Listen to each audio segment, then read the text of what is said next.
What is up, guys? Brittany here with Britt's Hobby Shop, and I have gotten my coin back, guys.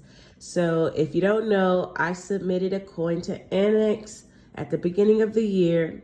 It is the floating head variation, and they don't recognize that as an error as of yet.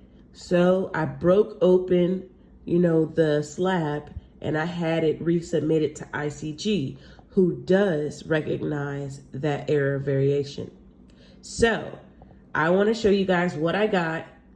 And yeah, hopefully it's a good grade. I don't know. We'll see. But let's get into the video.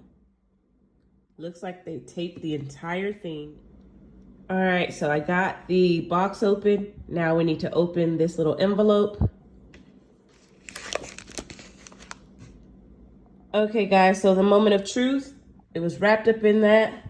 Let's flip it over. So if you don't know, I actually had a Mint State 63 when I submitted it to Annex. But like I said before, they don't recognize the floating head variation. So I resubmitted it to ICG. Let's see what they gave us. And we got an AU58, guys. So as you can see, it does have the floating head variation on it. A little disappointed in this grading, only because it was a Mint State 63 with Annex. Not sure why they graded it almost uncirculated. It's a bummer, but as you can see, floating head variation. So I will be posting it for sale on eBay. I don't think I've actually seen any other 2017P floating heads for sale yet. I've definitely seen a few of the 2019 variations, but yeah, so I'm gonna post this online, being that it's the only one I've seen so far.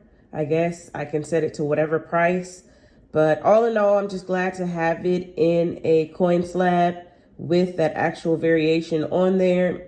A little disappointed in the grades they gave me, but yeah, what can I do about it? So I'll just be grateful for this.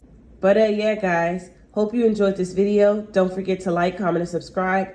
Keep on checking your coin rolls. You never know, you may come across one of these. And yeah, guys, I'll see you in the next video. Peace.